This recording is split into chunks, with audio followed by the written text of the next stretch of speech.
요한복음 9장 1절에서 7절, 그 다음에 35절에서 41절, 먼저 1절, 7절까지 한 절씩 교독을 하도록 하겠습니다. 나눠서 읽도록 하겠습니다.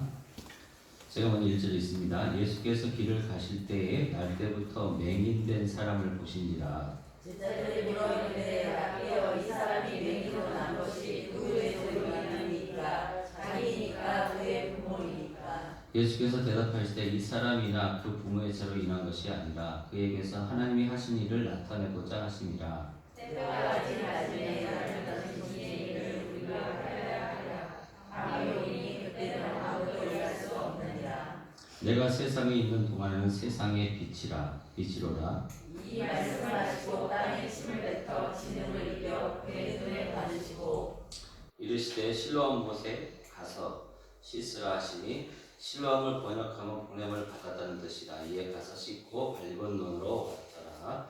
그 다음에 35절 제가 먼저 한 절 읽겠습니다. 예수께서 그들이 그 사람을 쫓아냈다 하는 말을 들으셨더니 그를 만나서 이르시되 내가 인자를 믿느냐?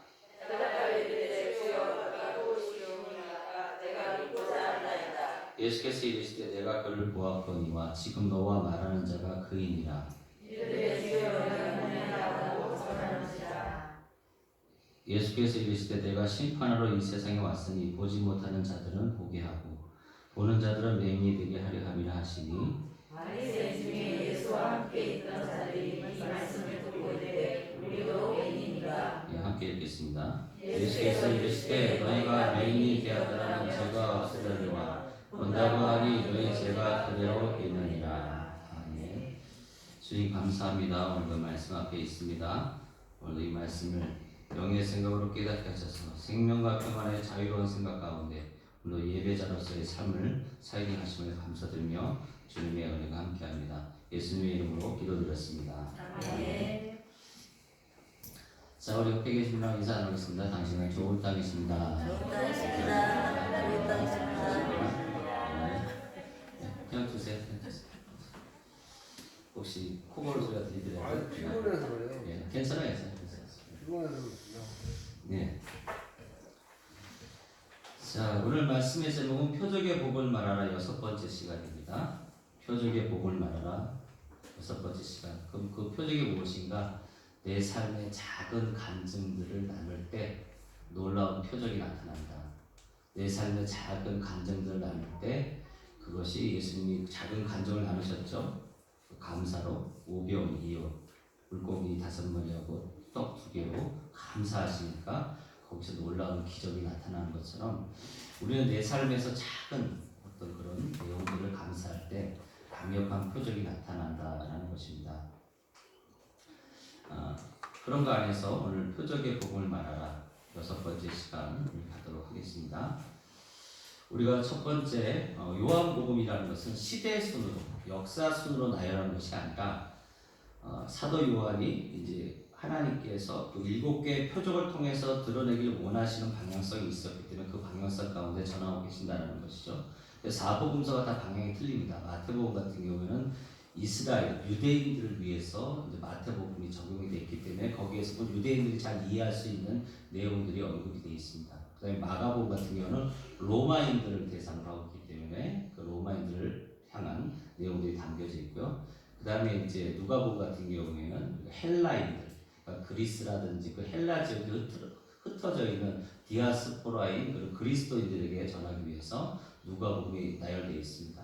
근데 요한복음은 그런 차원이 아니라 영적인 의미를 갖고 있다는 것이죠. 그래서 그 영적인 의미 안에서 7개의 표적을 지금 우리가 설명해주고 있는 것입니다. 그래서 가나의 혼인잔치가 물이 포도주가 되는 걸 통해서 말씀드리면 우리는 그 가나의 혼인잔치에서 그 포도주가 기쁨을 준다고 생각했지만 그것이 참 기쁨이 아니라 예수 그리스도가 십자가를 통해서 흘리신 그 보혈을 믿는 것이 참 기쁨이다 라는 것을 첫 번째 인식시키시기 위해서 우리에게 첫 번째 가나의 표적을 보이셨고, 왕의 신하의 아들을 고쳐주는 것은 무엇인가? 그 아이가 낳는다는 것보다 이 아이가 낳는다라는 그 믿음을 갖고 간 그 소망이 바로 십자가의 보혈의 삶을 살아가는 자들의 삶이다. 그래서 소망을 믿고 사는 것이다. 세 번째는 베데스다 연못에 38년 된 병자를 통해서 이미 하늘의 문이 열려 있고 그 십자가의 보혈과 소망으로 사는 사람은 모든 날이 안식이다. 모든 날이 안식이기 때문에 질병이 치유되는 것이고 괴로움과 고통이 사라지는 것이고 희락과 기쁨과 감사가 있는 것이다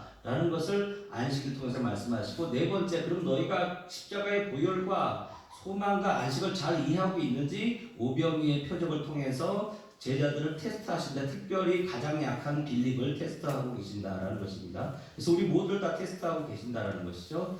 그러고 나서 그 테스트를 넘어서고 난 다음에 무리를 오병이의 표적을 통해서 그 무리를 걷는 표적이 연결되어 있죠. 연결되어 있다는 것은 우리가 그 표적을 보고 예수님을 믿어야지 떡을 믿으면 안 된다는 것입니다. 그래서 예수님께서 말씀하셨죠. 너희가 나를 찾는 것은 표적을 보고 나를 찾는 것이 아니라 떡을 보고 배불렀기 때문에 찾았다는 것입니다. 그러니까 우리가 우리 삶 가운데 나타나는 그런 표적들을 보면서 이것은 내가 예수님을 믿는 표적으로서의 반응을 하는 것인지 아니면 내가 떡을 믿고 있는지를 우리가 볼 필요가 있다는 것이죠. 그래서 떡을 믿는 사람들은 어떻습니까? 언제든지 떡을 다른 데서 준다면 그 다른 데서 주는 데를 찾아다닌다는 것입니다. 그래서 언제든지 갈아탈 수가 있다는 것이죠. 그래서 우리가 떡뿐만 아니라 내가 몸이 어디가 아파요. 그래서 내가 그러면 이미 예수를 믿는 표적 가운데 있으면 나는 이미 치료되었다고 회복되었음을 믿고 그것을 소망 가운데 믿음을 선포해서 그 병 낫는 것을 실제적으로 보고 그 재정이 풍성해진 걸 실제적으로 보고 내 관계가 회복되는 걸 실제적으로 보면서 하나님께 영광을 돌리는 삶을 사는데, 그렇지 못하고 떡을 믿거나 질병을 믿거나 질병이 나은 것을 믿거나 관계가 회복된 걸 믿게 되면 그것이 예수 안에서 안 일어나면 왜 하나님은 나에게 응답해 주지 않는가 하면서 불평과 불만하면서 다른 곳에서 찾게 된다는 것입니다. 그래서 언제든지 갈아탈 수가 있다는 것이죠. 그러면서 주님은 계속해서 말씀하시죠. 요한복음에서 계속 말씀하시는 것은 내가 그러다, 나는 스스로 힘들다, 나는 하나님이다 라는 것을 계속 강조하고 있다는 것입니다. 그래서 저번 주에 표적에 보시면 수면 위를 걸으시는 예수님, 성경에 수면 위를 걷는 게 세 군데 나온다고 그랬죠. 성령께서 혼돈하고 마귀와 사탄의 타락을 위해서 혼돈하고 공부한 그곳에 성령께서 수면에 이렇게 걸으시는 모습이 나오고 있고, 성령의 영이신 그분께서, 그 다음에 아담과 하와가 죄를 짓고 숨어서 벌벌벌 떨고 있는 것처럼 창세기 그 환경처럼 땅이 혼돈하고 공허한 것처럼 그렇게 자기가 죄를 짓고 혼돈과 공허 가운데 있는 그때 하나님께서 그 에덴 도서를 거니시고 계신다는 것입니다. 그리고 마지막 하나 설명하는 것이 뭐였죠? 성령님도 하나시고 예수님 하나신데 지금도 사람인 그분이 수면 위를 걷고 있다는 걸 통해서 뭘 설명하고 있다는 거예요? 예수님이 메시아시구나, 그리스도이시구나, 그분이 하나님이시구나 라는 것을 설명하고 있다는 것입니다. 우리도 저와 여러분이 인생 가운데서 새로운 비전으로 소망을 살고 있지만 살얼음판 같은 인생 가운데서 우리가 그렇게 살고 있는데 그분은 우리의 삶의 수면 위를 함께 운행하시면서 우리를 보호하고 계신다는 거예요. 그러면서 오늘 6째 표적으로 넘어가는 것입니다. 그러면 날 때부터 맹인된 사람을 고치신 표적을 통해서 우리에게 뭘 묻고 계시는가? 지금 우리가 묻고 계시는 것이죠. 너는 어떤 안식을 살고 있느냐는 것입니다. 5개의 표적을 통해서 십자가의 불과 소망과 안식을 설명했고 그걸 테스트했고, 그 다음에 떡을 믿는 것이나 예수님 왜 믿는가? 그분은 메시아이고 참도주이고 아브라함의 복을 주신 분이다. 이제 정말 너희들 어떤 안식일을 살고 있느냐, 어떤 안식을 살고 있느냐, 너는 어떤 안식의 사람이냐라고 우리에게 묻고 있다는 것입니다. 그래서 요한복음 9장 14절에 보면 이렇게 나오죠. 나면서부터 맹인 사람이 눈을 떴습니다. 그 내용을 그가 얘기합니다. 예수께서 진흙을 이겨 눈을 뜨게 하신다는 안식이라. 그러므로 바리새인들이 그가 어떻게 보게 되었는지를 물으니 이르되 그 사람이 진흙을 내 눈에 바르며 내가 씻고 보나이다. 바리새인 중에 어떤 사람이 말하되 이 사람이 안식일을 지키지 아니하니 하나님께로부터 온 자가 아니라. 어떤 사람 말하되 죄인으로서 어떻게 이러한 표적을 행하겠느냐 하여 그들 중에 분쟁이 있었더니. 그러니까 날 때부터 맹인인 사람의 눈을 뜨는 그 표적을 보면서 또 안식일의 문제가 대두되고 있다는 거예요. 그러면서 주님은 묻고 있는 것이죠. 너는 너에게서 어떤 안식일의 삶을 살고 있느냐? 너는 그렇게 계속해서 눈먼 삶, 그 다음에 포도주가 떨어져서 궁핍함상, 그 다음에 38년 된 병자로 살아가는 그런 일상적인 그런 무기력함에 지쳐서 살고 있는 그런 안식을 살고 있느냐?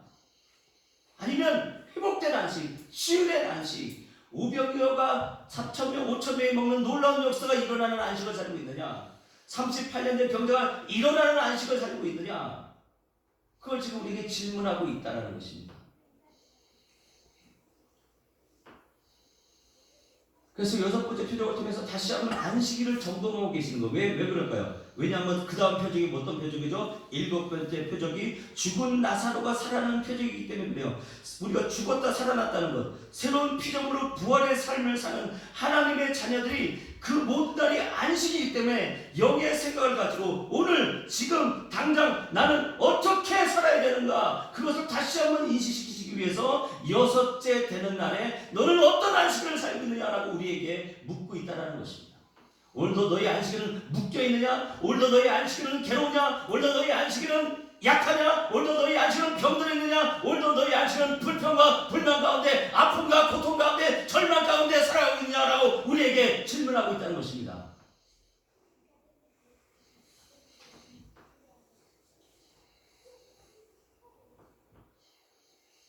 그래서 이제 말씀을 들어가고 있는 것이죠. 요한복음 9장 1절에 예수께서 길을 가실 때 날 때부터 맹인된 사람을 보시지. 이제 너가 참으로 어떠한 안식을 살고 있는지 내가 보여주겠다는 것입니다.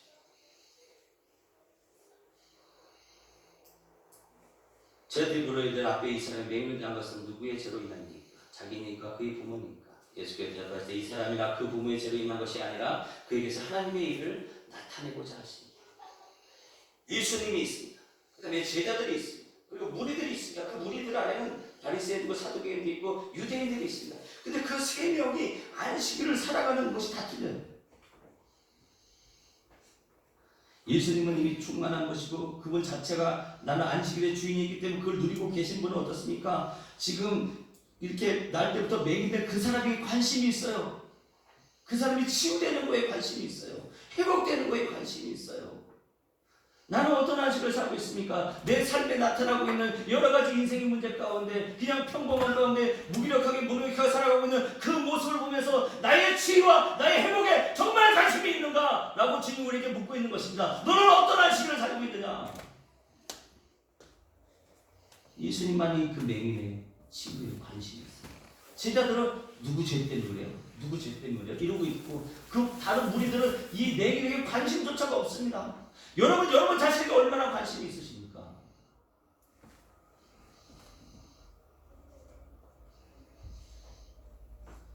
자, 맹인의 현실 앞에 오랫동안 앞을 보지 못하고 살아가는 맹인에게 있어서는 보이지 않는 것이 일상이에요. 이 맹인이라는 것이 우리가 크게 볼 수 있겠지만 오랜 기간 동안 이 시각 장애인으로 살면 어떻습니까? 맹인으로 살면은 그게 일상이에요. 우리 또한 오랫동안 따라다니는 고질적인 일상적인 문제들이 있죠. 그 문제들이 내 삶에 나타나고 있는데 나는 예수님처럼 그것을 바라보고 있는가? 아니면 제자들처럼 누구의 죄 때문인가? 너인가 나인가? 이것 따지고 있는가? 아니면 아예 관심이 없는가? 우리 아들이 공부를 못해요. 공부를 그렇게 해서 과외를 시켜 공부를 안 해요. 그렇게 열심히 공부를 안 해요. 맹인처럼 그 일들이 반복적으로 일상적으로 계속해서 반복되고 있어. 근데 난 예수님처럼 보고 있는가? 아니면 제자들처럼 보고 있는가? 너 누구 닮았어? 아빠냐 엄마냐? 할아버지냐 할머니냐? 아니면 공부하든지 말든지 할 생각을 하는 거지. 취업을 했는데 취업이 되지 않는 그런 맹인의 상황이 계속 지속되고 있어. 그런 상황에서 난 예수님처럼 보고 있습니까? 제자들처럼 보고 있습니까? 무리들처럼 보고 있습니까? 오늘도 나는 복음의 지으라 말씀하시고 재정의 청지기라 말씀하시고 온전한 십일조 온전한 복음을 드리자라 말씀하고 계시고 사랑과 소망을 믿음을 선포한 자라고 그렇게 너를 항상 기뻐하며 시정을 기도한 자고 범사에 감사한 자라고 말씀하고 있는데 그 말씀이 내 삶에 드러나지 않고 있는데 그걸 보면서 나는 어떻게 생각하고 있냐고 어떤 안식을 누리고 있냐는 것입니다. 예수님처럼 이는 하나님의 영광을 위해서 보내심을 받은 자다 이렇게 생각하고 계십니까? 아니면 누구의 죄 때문인가? 누구 탓인가? 내 탓인가?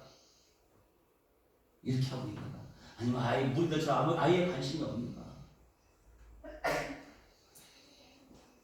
얼마나 많은 우리 인생 문제들이 있습니까? 이 날 때부터 맹인 사람처럼 늘 우리의 삶을 끊임없이 따라오고 있는 그 고질적인 문제. 그걸 보면서 나는 어떻게 반응을 보이고 있는가? 그 문제를 일어나는 콤플렉스, 트라우마, 약점, 조급함, 불안, 초조, 걱정, 근심, 그것들이 막 뭉게구름처럼 막 일어나는데, 매일같이 아침만 되면 그 아침 안개처럼 막 일어나는데, 나는 거기서 어떤 안식을 누리고 있느냐 하는 것입니다.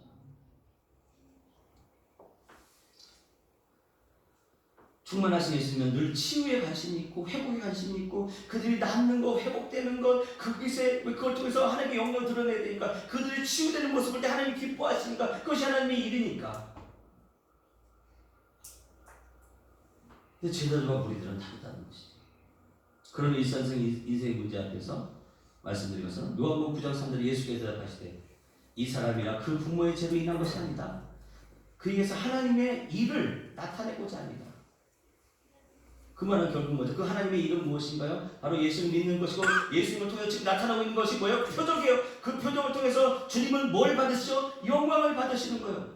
그래서 우리가 잘 아는 것처럼 요한복음 2장 11절에 예수께서 이 첫 표적을 갈릴리 가나에서 행하여 그의 영광을 나타내심에 제자들이 그를 믿으니라. 예수께서 들으시고 이르시되 이 병은 죽을 병이 아니라 하나님의 영광을 위하며 하나님의 아들로 이로 말미암아 영광을 받게 하려 함이라 하시더라. 죽은 나서가 살아나는 게 뭐죠? 하나님께 영광을 돌리는 것이다. 예수께서 이르시되 내 말을 믿으면 내가 하나님의 영광을 돌리라 하지 아니하더냐.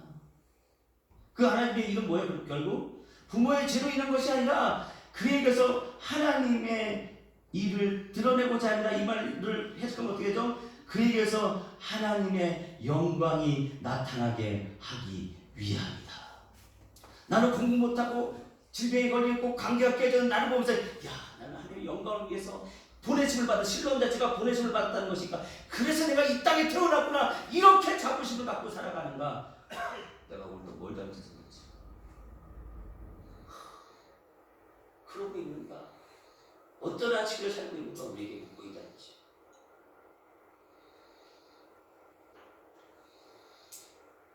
그래서 요한복음 9장 1절에 이 맹인이 난 것에 대해서 유대인들도 바리새인도 사두개인도 이렇게 말하죠. 이에 그들이 맹인이었던 사람을 두 번째 불러 이르되 너는 하나님께 영광을 돌리라. 우리는 이 사람이 죄인인 줄 알아. 그들도 뭐죠? 이 표적을 이 하나님이 하신 일을 보면서 어떻게 하는 거야? 하나님께 영광을 돌리라. 그리고 실로암 못에 가서 씻으라고 말씀하십니다. 실로암의 뜻은 보냈다는 것이고 그 뜻은 무엇입니까? 이 말씀을 연결시키면 어떻게 되죠? 맹인이라는 그런 인생의 문제를 갖고 있는 그 앞에 이 인생의 문제를 안고 있는 그 맹인에게 주님이 이렇게 말하고 계신 것이죠.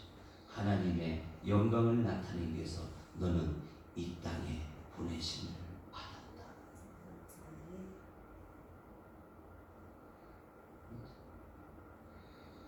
얼마나 문제들이 많습니까?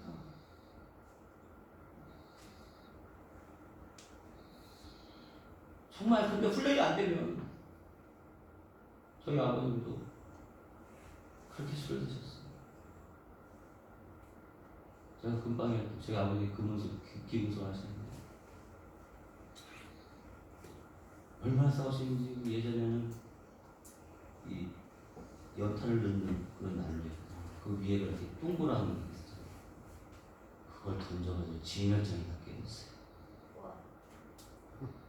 근데 나는 그때 그 모습을 보면서 야, 하나님의 영광을 위해서 우리 아버지가 이 땅에 보내심을 받았구나 이렇게 생각하기보다는 야,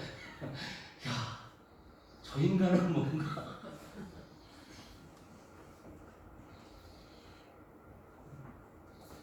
그래서 저도 술 먹는 거 보면 여기 그런 거 아니에요? 그때는 너무 힘들었어요. 근데요, 저도 신학교를 늦게 했잖아요. 마음의 신학교를 갔잖아요. 그 전까지 저도 술을 마셨죠. 저도 어느 순간부터 술을 마시고 있더라고요. 근데 저희 아내 때문에 제가 이렇게 변화됐지만 저희 아내가 하나님 용서받을 그렇게 저를 부른 거예요. 하나님, 이 사람은 인간이 아니라 하나님의 영광을 위해서 이 땅에 보내신 거예요. 그래서 저도 변해서 이렇게 하고 있는 거예요. 제가 목회를 한다는 것 자체가 기적이에요.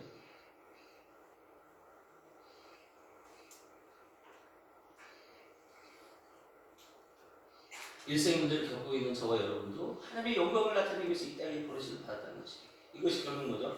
창세기 1장 1절의 관점이다. 왜 창세기 1장 1절 말씀 제가 풀어드렸죠? 태초에 하나님이 천지를 창조하셨다. 이걸 풀면 어떻게 됩니까? 하나님은 사랑이시기 때문에 사랑의 대상이 필요하잖아요. 대상이 필요하죠. 그래서 하나님은 창조하시는 거예요. 그래서 하나님과 창조가 설명됐죠. 그러면 하나님의 사랑을 입은 사람이 누구야? 태초에 있는데, 태초라는 건 처음이라는 뜻이고, 처음이 있다면 마지막이 있다는 거예요. 그 처음이고 마지막이신 분이 누구예요? 예수님. 예수님을 통해 사랑받은 자가 누구예요? 바로 저와 여러분이에요. 그에게 뭘 주시죠? 천지를 주고 있다는 하늘과. 그 창세기 1장 1절의 관점 뭘 보면 어때요? 우리는 이것을 이 창세기 1장을 이 땅 가운데 실현시키고 구현시키고 입술의 고백을 통해서 현실화시키고 시켜서 하나님께 영광을 돌리는 것이 바로 우리의 사명입니다. 그런데 제자들은 어떻습니까? 제자들은 예수님의 제자들이 예수님께 물었습니다. 선생님, 이 사람이 이렇게 안목 보는 사람으로 태어난 것이 누구의 죄 때문입니까? 이 사람 때문입니까? 아니면 그의 부모 때문입니까? 제가 쉬운 성경을 했습니다. 지금 내 삶에 막 질병이 있고 고통이 있는데 뭔 죄 때문이지? 뭘 잘못했지? 왜 하나님은 나한테만 이렇게 하시는 거지? 이렇게 하는 사람 있어요, 없어요? 그 사람의 안식은 뭐냐는 거예요. 그 사람의 안식은 뭐냐.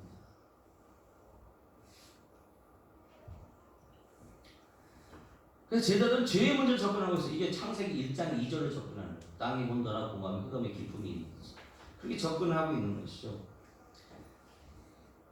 그러면서 묻고 있는 거예요. 나는 나의 일상의 문제를 가지고 어떤 안식을 살고 있는가 하는 주님의 질문. 창세기 1장 1절의 안식인가? 창세기 1장 2절의 안식인가? 새로운 피조물이 되었다는 것은 모든 인생의 문제가 해결되었다는 것이고, 맹인처럼 나에게 인생의 문제에 여전히 남아있는 현실을 주신 이유는 무엇인가? 지금 그런 이미 뭐죠? 이미 눈을 뜬 자예요. 그럼에도 불구하고 맹인한 현실을 주고 있는 이유는 뭐예요? 그 믿음을 가지고 가서 씻는지를 보시겠다는 것이죠. 그래서 의인이 사는 이유는 오직 믿음으로 산다. 그래서 소망을 말하는 믿음의 훈련을 하기 위해서 우리가 이 땅에 왔다는 것입니다. 근데 그럴 수 있죠. 하나님 한번 직접 나타나셔가지고 나 여기 있다. 하늘문을 확 여시고 얼굴 확 들이대면 사람들이 다 믿을 게 아닌가. 광야 40년에서 그렇게 다 하셨죠. 민수기 10장 20절에 그러나 진실로 내가 살아있는 것과 여호와의 영광이 온 세계에 충만한 것을 두고 믿는 사람이 내 영광과 애굽과 광야에서 행한 내 이적을 보고서도 이같이 10번의 나를 시험하고 내 목소리를 청정하니 아니한 사람들은 내가 그들의 조상들에게 맹세한 땅에 결단하고 들어가지 못할 것이요 또 나를 멸시하는 사람은 한 사람도 그것을 보지 못하리라. 하나님께서 신에서는 직접 나타나시고 홍해를 가르시고 만나를 내리시고 메추라기를 막 2m씩 쌓아 올리시고 그런데도 불구하고 어땠습니까? 안 믿더라는 거예요. 그러니까 하나님께서 정말 직접 나타나서 이렇게 하면 어떤 훈련이 안 될까요? 우리가 믿음 훈련이 안 되는 거예요. 그래서 그분이 직접 나타나서 막 발을 확 말려버리고 막 하나님 나 여기다 나타나지 않는 이유는 뭐예요? 우리의 믿음의 훈련을 시키시는 거예요. 하나님이 맨날 나타나가지고 나 여기 있다 막 그러면 어때요? 믿음의 훈련이 되겠어요? 아니면 깜짝 놀라면 놀라겠어요? 철저한 믿음 훈련이기 때문에 주님은 자기의 모습을 감추시는 거예요. 그래서 요한복음 뭐가 연결되고 있다고 그랬죠? 창세기서와 연결되어 있다는 것입니다. 그래서 창세기에 보면 빛이 있으라는 말씀이 있죠. 그래서 요한복음에도 나는 빛이다라고 표현하고 있기 때문에 요한복음 9장 4절 오늘 읽은 말씀 중에 5절에 이렇게 나와있죠. 때가 아직 낮으면 나를 보내시니 이를 우리가 하여 하리라. 밤이 오리니 그때는 아무것도 할 수 없느니라. 내가 세상에 있는 동안에 세상의 빛이도다.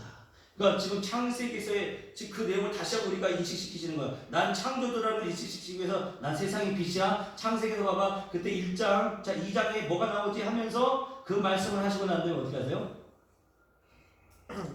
예수님께서 땅에다가 이 말씀을 하시고 나는 세상의 빛이야. 창세기 1장이 딱 떠올리게 하신 다음에 이 말씀을 하시고 이게 말씀인데 땅에다가 이 흙에다가 칩을 뱉어요.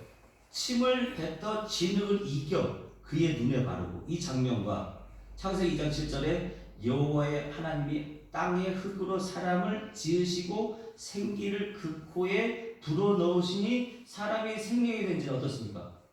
똑같은 연결점을 갖고 있는 거예요. 내가 바로 그 창조주라는 것을 설명하고 있다는 것입니다. 그래서 땅에 침을 뱉어 진흙을 이긴다는 이 단어가 헬라어로 보면 포이에오예요. 포이에오가 뭐였어요? 창세기에 나오는 바라, 창조와 똑같은 단어다 이 말입니다. 땅에 흙으로 사람을 지으시고, 이것이 마라, 아사, 야차르, 이 세 가지로 사용된다고 했잖아요. 창조라는 것이 세 가지가 있다고 그랬죠. 그러니까 이 말씀을 통해서 예수님께서 지금 뭐죠? 내가 창조주라는 것을 그들에게 보여주기 위해서 지금 그것을 형상화하고 있는 거예요. 예수님이 침을 뱉는 행동을 통해서 아담의 코에 생기를 불어넣는 장면을 형상화하고 있다는 것입니다. 그러면 요한복음 9장 6절을 풀어서 보면 어떻습니까? 예수님이, 그러니까 이 말씀을 푸는 거죠. 이 말씀을 하시고 땅에 침을 뱉어 진흙을 이겨 그의 눈에 바르시고, 이것을 제가 풀어서 쓰면 예수님은 흙에 창조의 호흡을 불어넣으시고 진흙을 맹인의 눈에 바르셨습니다. 그래서 맹인의 눈을 하나님께서 사람을 빚으시는 것처럼 이렇게 만지시는 행동을 하면서 뭐죠? 지금 내가 창조주다 라는 것을 지금 나타내고 계신다는 것이죠. 그래서 침을 뱉는 행위는 원래 부정하다, 뜻이거나 화가 나서 모욕한다는 뜻이에요. 침을 뱉는다는 것은. 그래서 레위기서 15장 8절에 보면 이 침을 뱉는다는 것이 레위기 15장 8절에 처음 나와요. 유출병이 있는 자가, 그러니까 유출병이 있는 사람은 부정한 사람이죠. 정한 자에게 침을 뱉으면 정한 자는 그의 옷을 빨고 물로 몸을 씻을 것이며 저녁까지 부정하리라. 그러니까 첫 번째 뭐죠? 침을 뱉으면, 그러니까 유출병이 있는 부정한 사람이 정한 사람에게 침을 뱉으면 그 또한 어떻게 된다는 거예요? 부정해진다는 거죠. 또 예수님을 모욕한 어떤 사람이 있었어요. 마가복음 14장 65절에 어떤 사람은 그에게 누가 예수님께 침을 뱉으며 그의 얼굴을 가리고 주먹으로 치며 이르되 선지자 노라라 하고 하인들은 손바닥으로 치더라. 자, 하나님의 관점은 부정하다는 관점이고 하나는 너무 화가 나서 모욕하고 있는 거예요. 근데 이것은 어떨까? 예수님은 지금 부정한 분이신가요? 화가 나서 누구를 모욕하고 계시는 거예요?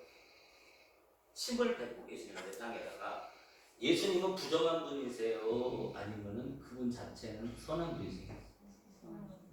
선한 분. 지금 예수님 침을 뱉는 게 이 사람에게 화가 나서 모욕하기 위해 침을 뱉는 거예요? 아니면 치유하기 위해서 그렇게 하시는 거예요? 그러니까 침을 뱉는 것을 지금 세상의 율법에 갇혀있는, 사망에 갇혀있는 자의 침을 뱉는 그런 관점이 아니다라는 거죠.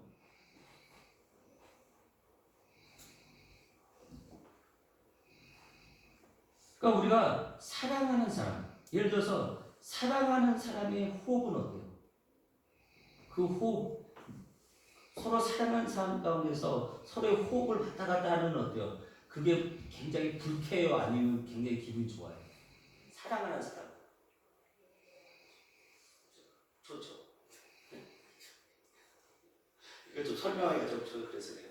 침을 설명하려고 하니까 사랑하는 사람끼리는 어때요? 이 타에게 이렇게 오고 가는 거에서 불편해요? 너무 좋아요?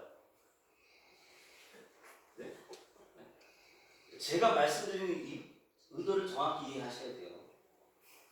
지금 이 사람에게 내린 사람의 침을 뱉고 있는 것이 뭐예요? 부정해서 화가 나서 모욕적으로 하고 있는 것이 아니라 이를 너무 사랑해서, 그러면서 호흡하고 있는 것을, 근데 호흡하는 것도 사랑하지 않는 사람이 어떤 낯선 사람이 와서 내 옆에서 내 코에서 후 이러면 어떻게 기분 좋아요? 기분 좋지 않죠?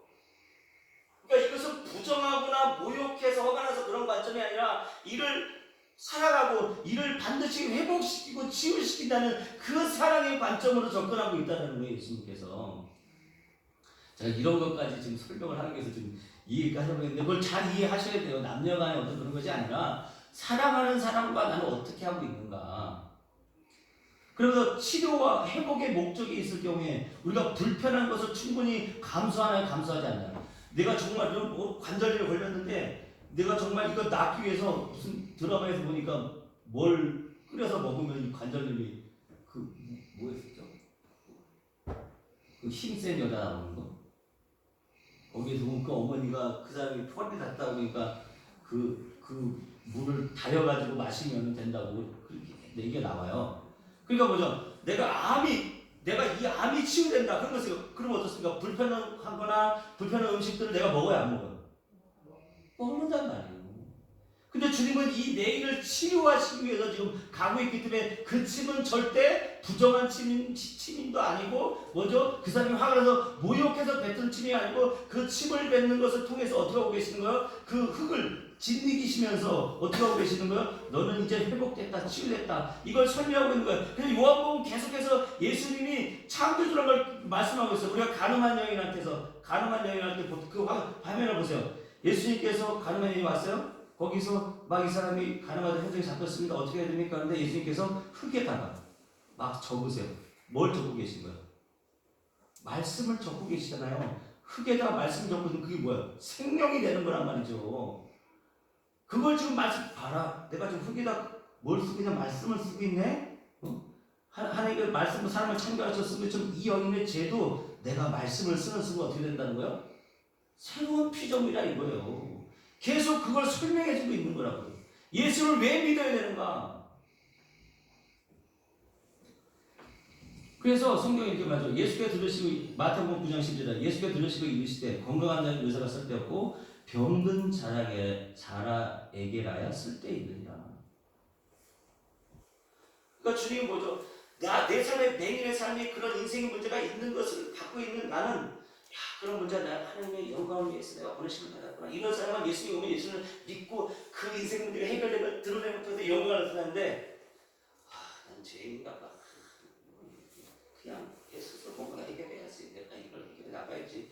그러면 예수님이 오셔도 예수님 응답이 와도 어떻게 해야 돼? 이러고 있다 이거.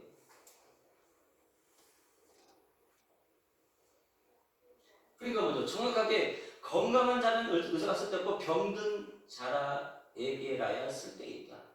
내 인생의 문제가 없는 사람이 누가 있어요? 그 인생의 문제가 나한테 있는 이유는 예수님 통해서 이 치유되고 회복된 것이 나에게 드러내시기 위해서 그러시는구나. 이렇게 살아가는 인생과 왜 나한테만 그러지 않았니? 저 철저하게 원수를 주셨어. 내가 뭘 잘못했어? 왜 그래요? 왜? 이런 안식을 살고 있는가? 라고 주님이 묻고 있다는 것입니다. 그래서 그거에 대해서 요한복음 9장 39절과 41절에 예수께서 이르시되 내가 심판으로 이 세상에 왔으니 보지 못하는 자들은 보게 하고 보는 자들은 맹인이 되게 하려 함이라 하시니 바리새인 중에 예수와 함께 있던 자들이 이 말씀을 듣고 이르되 우리도 맹인인가? 예수께서 이르시되 너희가 맹인이 되었더면 죄가 없으려니와 하니 너희가 본다고 하니 너희 죄가 그대로 있느냐. 지금 예수님을 본다고 하면서 그 예수님이 메시아로 표적을 나타낸다 안 믿어.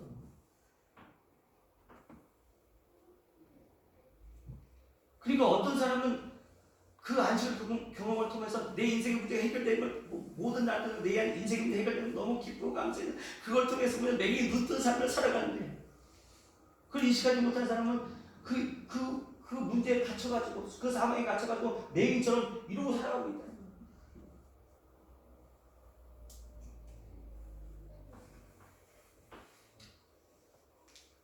그래서 맹과 같이 일상의 문제 앞에 내가 하나님의 영광을 위해 보내심을 받았다는 것을 인식한 사람은 하나님의 영광을 위해서 나타내면서 치료하시는 예수님을 믿는다라는 것입니다. 그러나 하나님의 영광이 아닌 자신의 영광을 취하기에 급급한 사람들은 일상의 문제 앞에서 자신이 해결하려고 하다가 일부 성공하면 교만해지거나 실패하면 열등감에 빠져서 무기력해진다는 것이죠.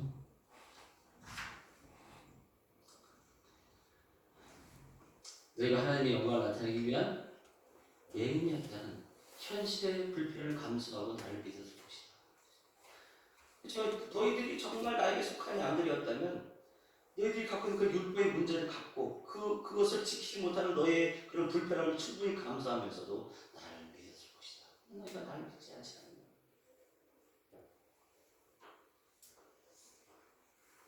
그래서 요한복음 5장 44절에 너희가 서로 영광을 취하고 유일하신 하나님께로부터 영광을 구하지 않았니 어찌 나를 믿을 수 있느냐.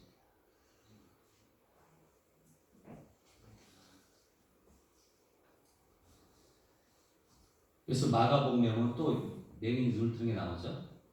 마가복음 8장 24절에 예수께서 맹인의 손을 붙잡으시고 마을 밖으로 데리고 나가서 눈에 침을 뱉으시며 그에게 안수하시고 무엇이 보이나 물으시니. 그렇죠? 이 사람이라는 자체가 뭐로 되어 있습니까? 사망에 갇혀있는 대로 흑의 인생을 살아가는 거예요. 그의 눈에 침을 뱉는다는 거죠. 똑같은 침을 뱉을 때 뭐죠? 이 사람은 이거 침 뱉는 걸 눈 뜬다고 어떻겠습니까? 그걸 당연히 감수하죠. 그것 때문에 불편하지 않는다는 것입니다.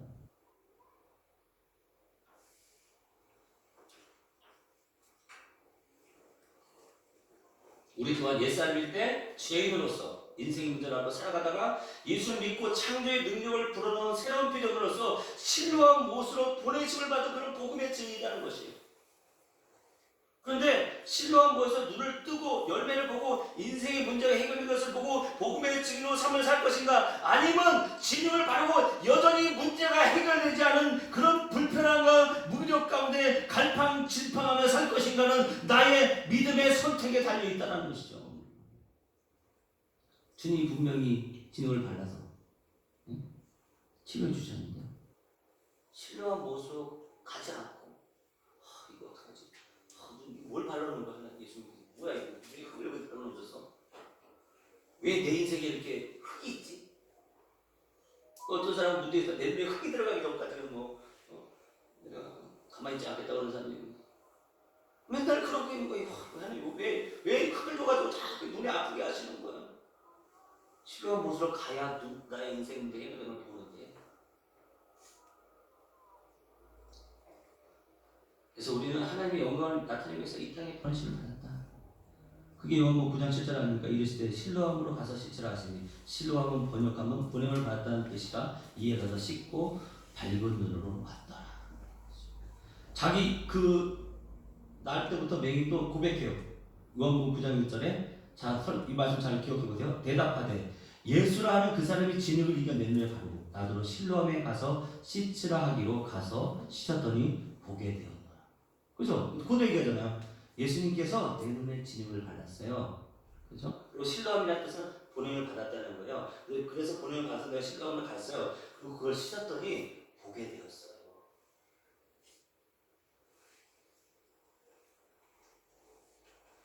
그러자 이 맹인은 어떻게 반응 보입니까? 그 사람 묻습니다. 야, 너 맹인 눈을 뜨게 된다. 너는 그 사람 어떻게 생각하냐? 선지자입니다. 그래? 그가 너의 눈을 어떻게 뜨게 하느냐? 아까 계속 얘기했는데 왜 자꾸 물으십니까? 그 예수님이 내 눈에 진흙을 바르고 뜨게 했다고요. 창세기 이후로 창세기부터 쭉 보세요. 맹인에 대해서 뜬 사람이 있습니까? 이 사람이 어떻게 돼? 점점 복음의 증에서 앞으로 나아가고 있는 거죠.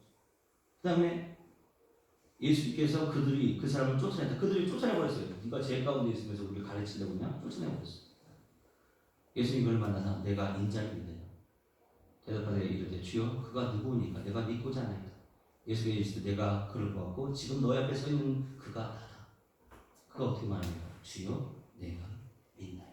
그의 눈 뜬 것이 결국 뭐죠? 하나님으로 왔다는 것을 영광을 드러냅니다.